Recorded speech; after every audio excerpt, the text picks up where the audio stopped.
Assalamualaikum warahmatullahi wabarakatuh. Salam sejahtera, Om Swastiastu, Shalom, Namo Buddhaya, dan salam kebajikan. Perkenalkan, nama saya Alyo Sahid Sujiwo. Saya adalah dosen Fakultas Teknik, Program Studi Fakultas Teknik Industri di Universitas Islam Jakarta. Saat ini saya sedang mengajar mahasiswa S1 pada mata kuliah Sistem Lingkungan Industri. Video ini dibuat untuk salah satu persyaratan sertifikasi dosen pada tahun 2025, yaitu terkait pengajaran yang dilakukan di perguruan tinggi. Saya sangat senang sekali karena pada kesempatan ini izinkanlah saya untuk menjelaskan mata kuliah yang saya ampu, yaitu mata kuliah Sistem Lingkungan Industri. Saya akan memulai menjelaskan informasi umum mengenai mata kuliah Sistem Lingkungan Industri. Sistem Lingkungan Industri adalah mata kuliah wajib untuk mahasiswa semester 2 program studi S1 Teknik Industri di Universitas Islam Jakarta. Sistem Lingkungan Industri adalah mata kuliah multidisiplin yang menggabungkan ilmu industri dan juga ilmu lingkungan. Tujuan utama mata kuliah Sistem Lingkungan Industri adalah untuk mengetahui dampak lingkungan yang dihasilkan dari proses industri. Mata kuliah ini juga mempelajari bagaimana cara kita mengatasi atau mengurangi dampak lingkungan yang dihasilkan dari industri. Bobot mata kuliah Sistem Lingkungan Industri adalah 2 SKS dengan menggunakan bahasa pengantar, yakni bahasa Indonesia. Akan tetapi, saya juga akan menulis terminologi dalam bahasa Inggris. Tujuannya adalah agar mahasiswa dapat mengetahui padanan kata yang sesuai di dalam bahasa Inggris. Saya menggunakan metode DIA atau Delivery Intellection Assessment yang berfokus pada mahasiswa itu sendiri. Kita akan menjadikan mahasiswa sebagai objek dalam diskusi kelompok maupun studi kasus. Capaian pembelajaran lulusan program studi yang dibebankan pada mata kuliah atau CPL diantaranya. Pertama, dari segi keterampilan khusus. Mata kuliah ini dapat menyelidiki masalah rekayasa yang kompleks pada sistem yang terintegrasi dengan menggunakan prinsip-prinsip rekayasa berdasarkan penelitian untuk memberikan solusi.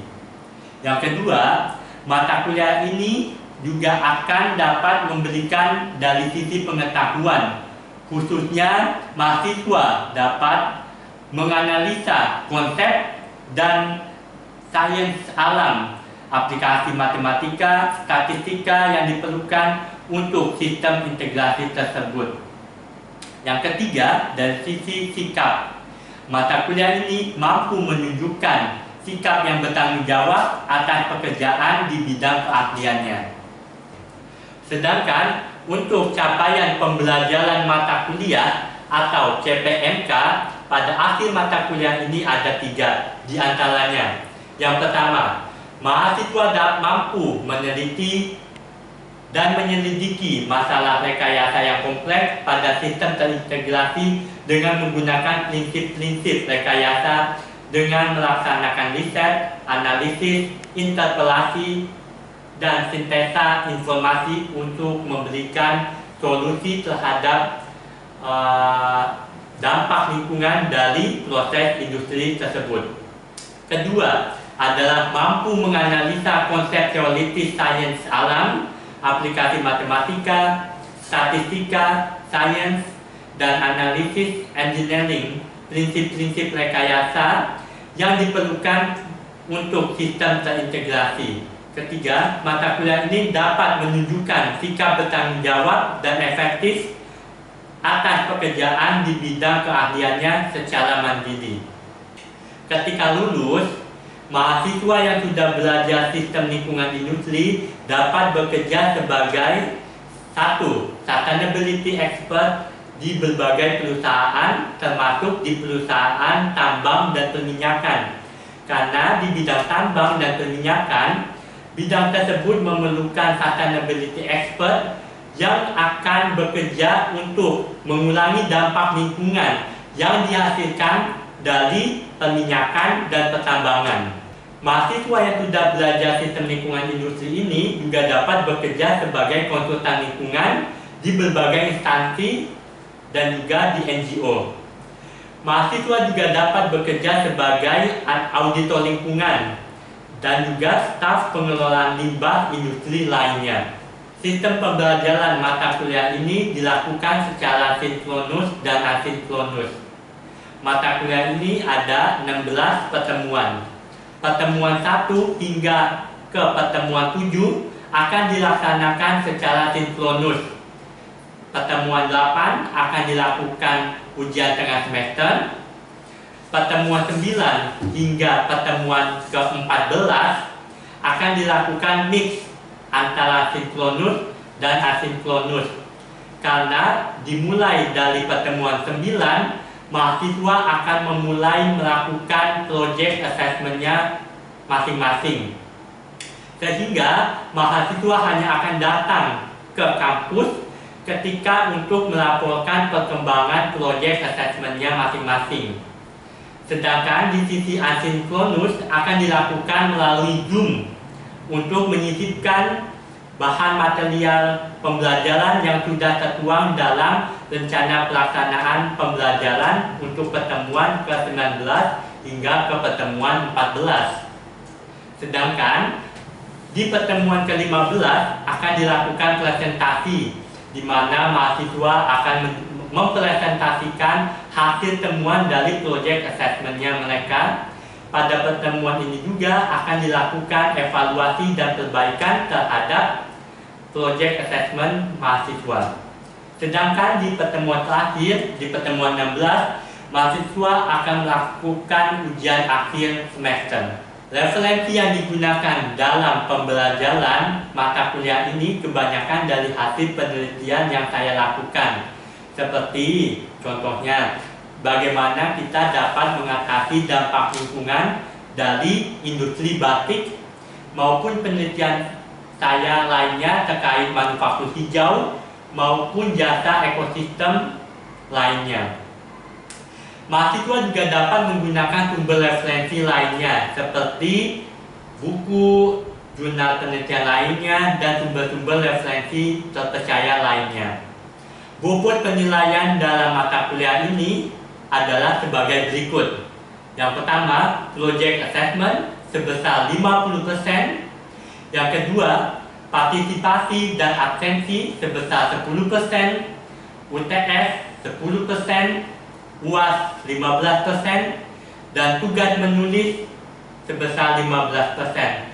Sehingga total bobot penilaian dalam mata kuliah ini adalah 100%. Sekian informasi yang dapat saya sampaikan mengenai mata kuliah ini. Berikut adalah cuplikan proses pembelajaran. Video ini diambil tanpa ada rekayasa ataupun acting, tapi benar-benar dilakukan pada saat saya mengajar. Selamat menyaksikan. Tujuan yang ingin dicapai pada kelas ini yaitu kalian semua dapat menganalisa apa sih pengaruhnya industri terhadap perubahan iklim. Dan ini topik pembahasannya ada apa saja itu perubahan iklim, apa saja itu gas rumah kaca, jenis-jenis gas rumah kaca. Dan ini yang selalu kita bahas, ada dua sektor kan, sektor penghasil dan sektor penyelam. Betul. Terus sudah kenal ini perjanjian Paris dan juga nanti iklim netral atau karbon netral. Dan juga yang terakhir, kalau kita sebagai manusia kan, kalian nanti kerja di industri pasti akan diminta apa? Bagaimana menyelesaikan sebuah permasalahan kan? Nah, kalian juga di mata kuliah ini harus bisa nih, bagaimana cara mengatasi perubahan iklim. Rizky bisa tutup dulu nih HP-nya. Nah, ada yang bisa jawab nggak apa itu perubahan iklim? Yang mau sharing apa pengalamannya terhadap perubahan iklim? Ini Pak, harusnya kan biasanya kalau musim kemarau bulan segini, musim hujan jam segini. Nah sekarang nggak tentu Pak. Iya betul, betul itu merupakan betul sekali. Itu merupakan salah satu ciri-ciri dari perubahan iklim. Nah ini biar kalian lebih paham lagi apa itu perubahan iklim. Ini ada sebuah video penelitian tentang perubahan iklim. Tahukah kamu apa yang dimaksud dengan perubahan iklim? Perubahan iklim adalah Nah ini apa? Nah ini kita udah beberapa kali ya bahas tentang gas rumah kaca. Gas rumah kaca itu bentuknya gas. Kita nggak dapat melihatnya kan? Dia bentuknya walaupun gas rumah kaca, tapi bukan berarti gasnya itu bentuknya rumah yang ada kacanya. Tapi itu cuma istilahnya doang. Jadi itu sebenarnya gas aja. Ini sebenarnya gas rumah kaca ada banyak. Cuma yang dalam pelajaran ini ada apa yang kita sudah pelajari di pertemuan sebelumnya. Gas mana kan? Gas rumah kaca yang mana? Karbon dioksida, terus mana lagi? Nitrogen, Itu betul. Terus apa lagi? Gas metana, nah CFC. Nah sebenarnya masih ada gas rumah kaca yang lain, cuma fokus untuk mata pelajaran ini hanya 4. Ini ada yang berani ini nulis gas rumah kacanya apa? Terus ini sektornya apa? Boleh? Ya.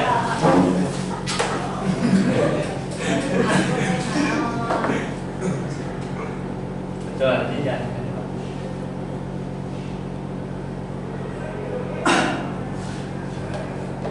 Pak Alwi.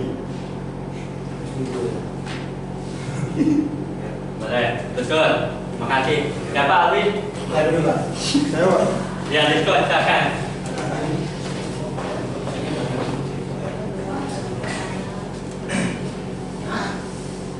Nah ini ada lihat kan ini ada lapisan ozon. Jadi di atas bumi ada lapisan-lapisan. Meneliti ini lapisan ozonnya sebelum dan sesudah revolusi industri, dia lapisan ozonnya menipis atau menyebar? Menipis, ya betul sekali. Kenapa? Karena banyaknya uap. Iya mas. Banyak apa? Gas rumah kaca. Nah ini kan bumi nih. Bumi kan banyak aktivitas kan. Dia mengeluarkan banyak gas rumah kaca. Gas rumah kaca.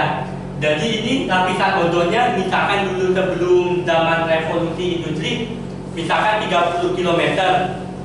Tapi setelah revolusi industri jadi mungkin turun dari 25 km. Nah kalau lapisan ozonnya makin menipis, jadi ini sinar matahari yang akan masuk jadi lebih banyak. Nah ini ada istilahnya ini apa nih? Karbon biru. Nah ini kenapa warna biru? Karena pernah membandingkan langit.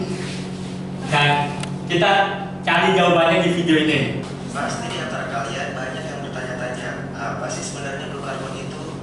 Blue carbon merupakan istilah untuk karbon yang diserap dan disimpan di ekosistem pesisir dan laut.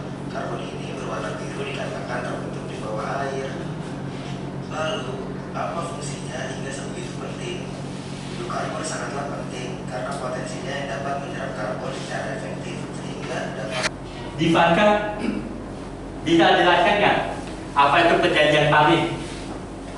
Jadi perjanjian Paris itu kayak perjanjian dari negara-negara Betul.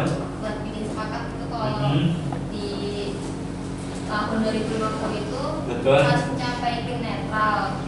Jadi Surat rata bumi itu nggak naik dari 2 derajat. betul. Alfian, rumus karbon netral apa? Kayak gimana? Iya. Ya dibagi Pak. Ya apa namanya tidak dikurangin sama yang penghasil karbon terus sama yang pengurangi. Nah tadi apa? Betul. Poinnya apa? penghasil sama penyerap kan? Menyerap. Penghasil, penyerap. Kalau dia mau izin nembak, penghasilnya halus, lebih kecil atau Penyerap sama dengan, baru dia dikatakan iklim netral. Coba buat dulu dua tabel penghasil sama penyerap.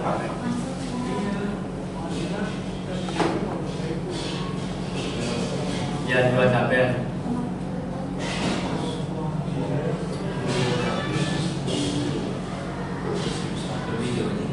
Nggak usah lagi ya. Nah, terus ini ada statement-statement.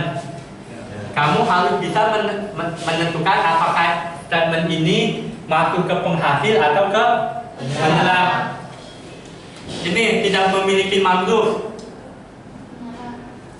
Iya, ini kan cuma statement doang kan ya. Nah, kalau ini hutan ini dapat menyerap gas rumah kaca sebesar 4.000. 4.000-nya nolnya di mana nih, Skip? Penghasil atau penyerap? Kenapa menyerap? Ini ada di kata kuncinya menyerap kan? Nah, tulis di penyerap apa? 4.000. Ya, ini berapa? 100.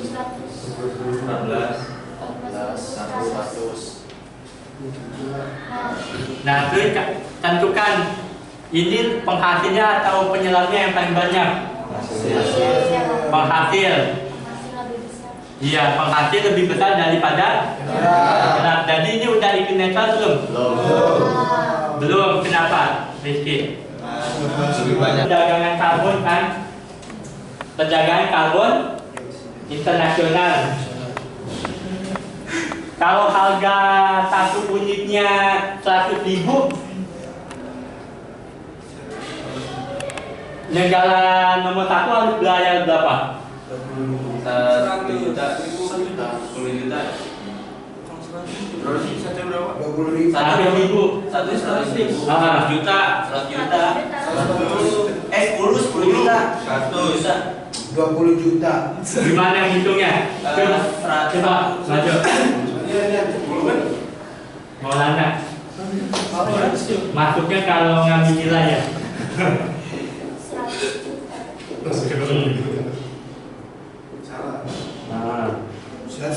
Nah, jadi negara satu berterima kasih kepada negara dua karena dia sudah menyerap lebih banyak, dia menghasilkan lebih sedikit, dia cuma.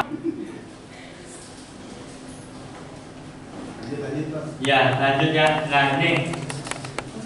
Nah ini kita masuk ke diskusi kelompok. Jadi dibagi ke 3 kelompok. Jadi kita satu kelompok adanya 4, ada yang 5 nanti. Ada yang mau volunteer sebagai ketua kelasnya, ketua kelompok. Kelompok 1, 2, 3. Ini ada kelompok 1. Nanti kita terbagi ke 3 kelompok. Nih kelompok 1 ini ya. Apa yang dapat pemerintah lakukan untuk mengurangi gas rumah kaca dari sektor transportasi? Sebetulnya ini apa tingkatannya? Iya benar. Pak, saya kelompok 1, Pak. Terus nomor 2 ini apa? Cara pemerintah mengurangi gas rumah kaca dari sektor sampah organik. Nah yang ketiga ini tadi kan udah penghasil. Nah ini penyerapnya gimana untuk meningkatkan gas rumah kaca yang dapat diserap.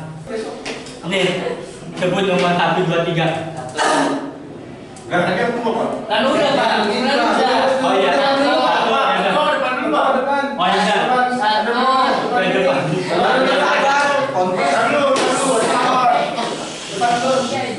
Nah ini sebut 1, 2, 1, 2, 3.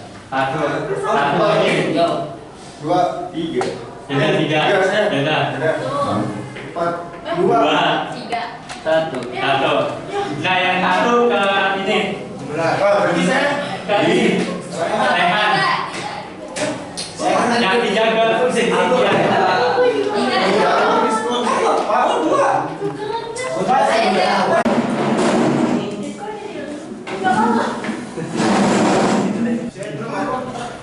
Ini mana?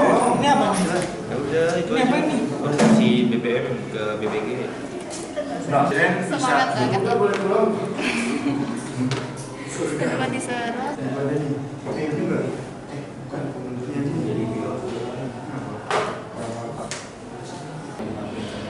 Hah? Apa? Lamun apa? Itu ekosistem. kalau ini kan hutan mangrove. Kalau itu tuh Dia bentuknya kayak rumput, hijau-hijau kok kamu buka itu, tapi dia adanya di laut. Dia adanya di laut, di pesisir. Kayak rumput laut, kamu tahu? tahu. Nah itu sejenis rumput laut, tapi dia nggak bisa dimakan.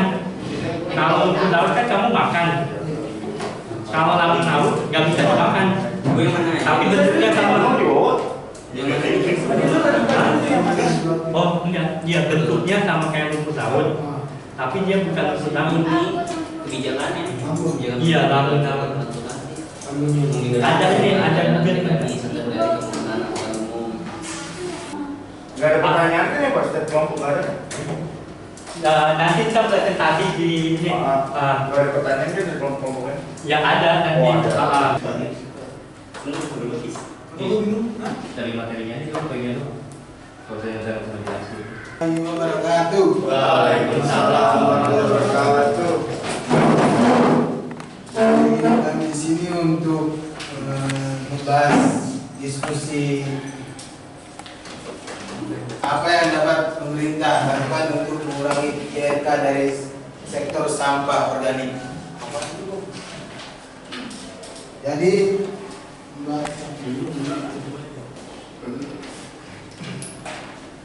pertama, dengan pemanfaatan sampah organik sebagai bahan ekoenzim untuk pembuatan pupuk cair, disinfektan, dan hand sanitizer. Promosi pengomposan juga dapat dilakukan, mendorong dan memfasilitasi pengomposan skala rumah tangga dan komunal.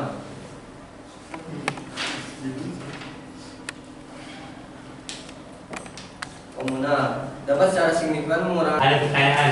Untuk mengurangi itu kan tadi udah melalui banyak banget tuh yang disebutin kan, itu tuh kira-kira berapa persen sih yang dikurangi untuk Amerikanya? Total berapa persennya? Iya. Untuk total berapa persennya mungkin baru awal kali. Karena ini rencana, dan kalau direncanain ya kalau gimana pemerintahnya, kalau pemerintahnya ngasih dana yang besar mungkin bisa besar pengurangannya, bisa 50%, 40%. Jadi gimana pemerintahnya serius apa enggak? Mempresentasikan tentang apa yang dapat pemerintah lakukan untuk mengurangi gas rumah kaca dari sektor transportasi.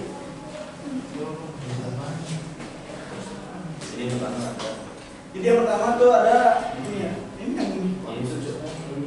Kendaraan umum ya.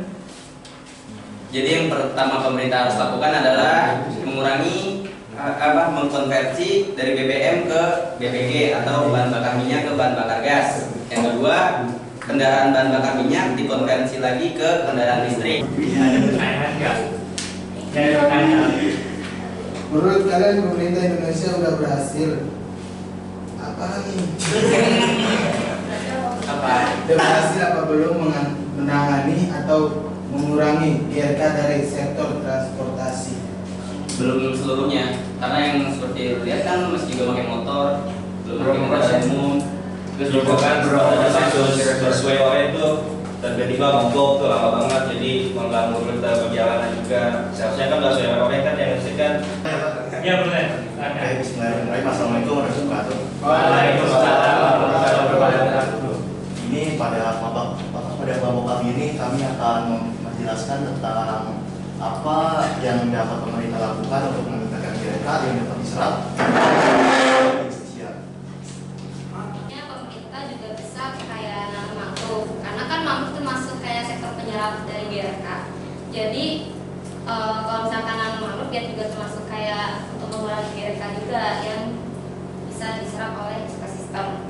Terus habis itu ada mengurangi ketergantungan pada bahan bakar fosil, yaitu dengan diganti dengan pengembangan sumber daya energinya terbarukan seperti tenaga surya. Bagaimana cara meningkatkan kapasitas hutan dalam menyerap CO2? Menyerap, kita bisa menebang hutan-hutan yang mati melalui reboisasi, tanaman ulang. Tanam baru lagi. Sama kan jenis-jenis pohon itu kan ada berbeda-beda ya nyerapnya. Ya paling ada jenis pohon yang ditanam yang lebih nyerap GRK itu. Nanti tepuk tangan buat kita semua. Makan-makan. Makan. Ya, jadi kan kita tadi udah bahas kan dua sektor penghasil sama penyerapnya kan. Nah, itu tadi kalau saya lihat secara umum, kalau kita maju presentasi dijelaskan dulu apa masalahnya. Jangan langsung to the point ya. Tadi kan kayak di kelompok yang barusan, hari ini kami akan ini yang akan dijelaskan oleh kelompok-kelompok, jadi ada introduksinya dulu aja. Ada pertanyaan nggak? Cukup Pak. Cukup Pak. Cukup. Ya, ini udah di slide yang terakhir. Ya. Ada yang berani ini nggak menyimpulkan kira-kira materi ini apa di pertemuan ke-14? Menjaga alam sekitar. Siapa yang berani silakan memberikan kesimpulan? Jadi kesimpulan dari pertemuan kali ini yaitu tentang yang pentingnya melestarikan lingkungan dan untuk ini agar gas rumah kaca itu menurun di Indonesia dan di dunia. Nah, kan tadi udah dijelasin kayak penyerapnya apa, penghasilnya apa, sama ada materi-materi yang penting yang lainnya. Ya, Ya, ada lagi untuk terakhir ini kan terakhir sudah. Terima kasih. Besok ini kalau kalian paham ini besok nggak usah belajar lagi, semoga bisa.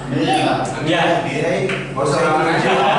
Iya, masih ada ulangan kan Pak ya? Ada ulangan soal Pak. Dan itu cuma 15%. 15. Pak itu berapa soal Pak? 10.